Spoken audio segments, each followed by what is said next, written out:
फांसी देने वाली चुड़ैल। रात का समय था। दीमापुर जंगल के रास्ते एक आदमी राजू नशे की हालत में गुजर रहा था कि तभी उसको भयानक आवाज सुनाई देती है। राजू, राजू।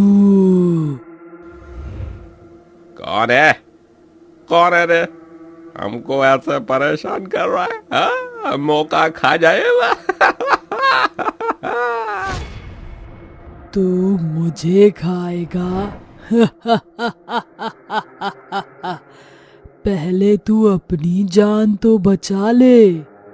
इतना कहकर राजू के सामने चुड़ैल अपना असली रूप लेकर आ जाती है। चुड़ैल का ये भयानक रूप देखकर राजू बहुत ही डर जाता है और नशे की हालत में इधर उधर गिरने पड़ने लगता है। उसको ऐसे भागता हुआ देख चुड़ैल खूब तेज से हंसने लगती है और राजू को अपनी भूतिया शक्ति से हवा में उड़ाते हुए एक कुएं के पास ले जाती है और राजू को उस कुएं के ऊपर फांसी पर लटका देती है। उसके बाद राजू की लाश को कुएं के अंदर गिरा देती है। थोड़ी देर बाद चुड़ैल भी उस कुएं में हंसते हुए चली जाती है और अपने जादू से राजू की मुंडी काट देती है, जिस वजह से उस कुएं में पूरा खून भर जाता है और राजू की मुंडी तैरने लगती है। ये सब देखकर चुड़ैल हंसते हुए बोलती है,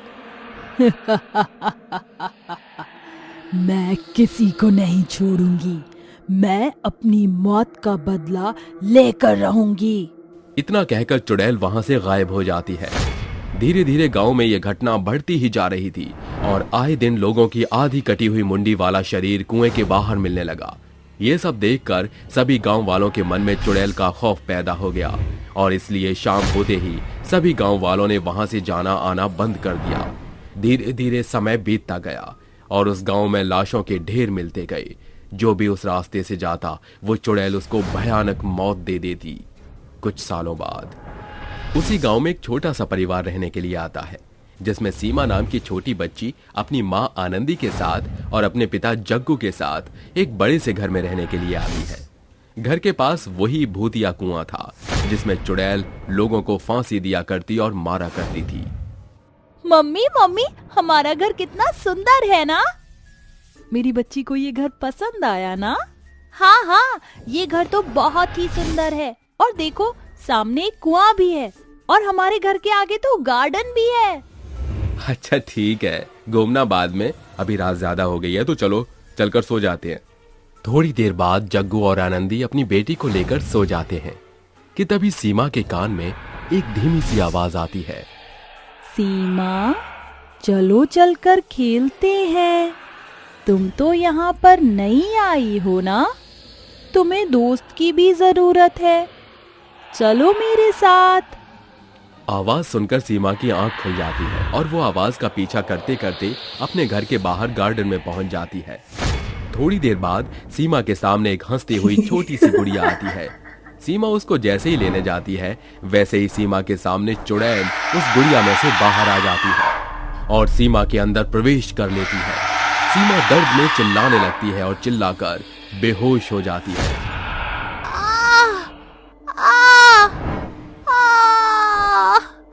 सीमा की आवाज सुनकर उसके माता पिता तुरंत बाहर आ जाते हैं। सीमा को इस तरह बेहोश देखकर आनंदी रोने लगती है। जग्गू सीमा को अपनी गोद में उठाकर अपने घर में ले जाता है और अगली सुबह जग्गू डॉक्टर को बुलाता है। डॉक्टर उसका इलाज तो करता है लेकिन डॉक्टर को कुछ भी नहीं पता चल पाता। थोड़ी देर बाद डॉक्टर भी वहां से चला जाता है। आनंदी और जग्गू को कुछ भी समझ नहीं आ रहा था और वो अपने सिर पर हाथ रखे हुए बैठ जाते हैं कि तभी उनके गांव का एक आदमी उसके पास आता है और बोलता है, अरे जग्गू भैया, आपकी बेटी के साथ जो हुआ है, मेरी मानो तो ये कोई बीमार नहीं है। मुझे तो इसके ऊपर चुड़ैल का साया लगता है। एक बार तुम इसको तांत्रिक बाबा से दिखा दो। कैसी बकवास कर रहे हो तुम? आज की दुनिया में यह सब कुछ नहीं होता है।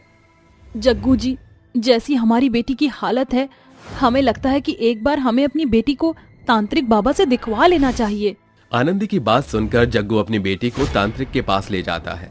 तांत्रिक सीमा को गोले के अंदर बैठाकर उसके माथे पर बभूत लगाता है।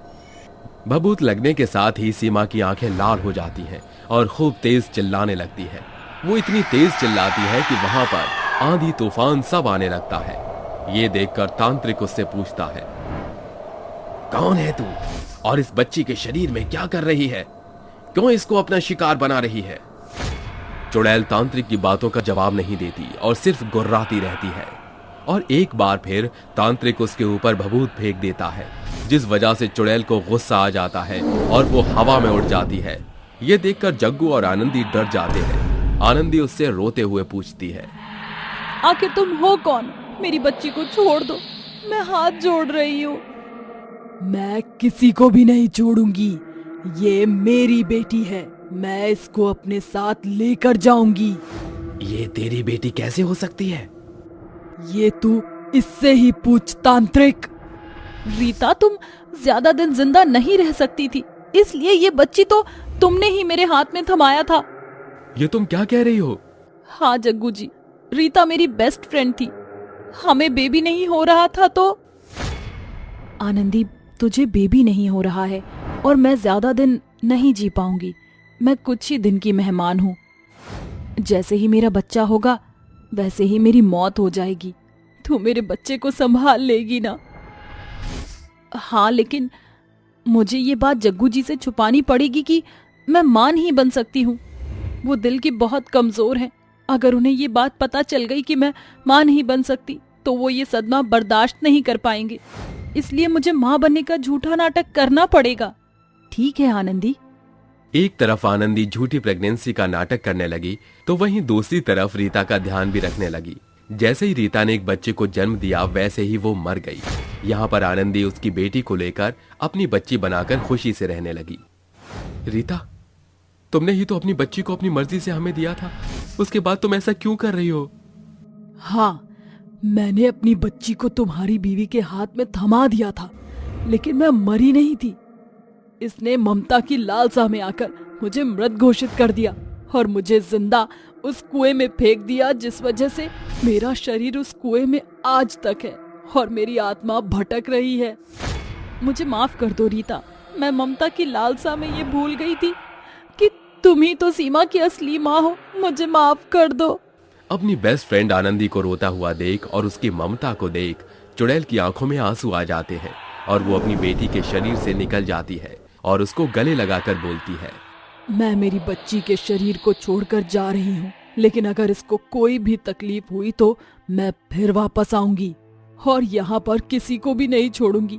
मेरी बच्ची का अच्छे से ख्याल रखना। इतना कहकर वो चुड़ैल चली जाती है।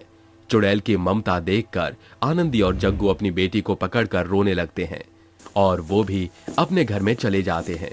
उस दिन से वो पूरा गांव और सीमा चुड़ैल के साए से आजाद हो गई और खुशी से रहने लगी।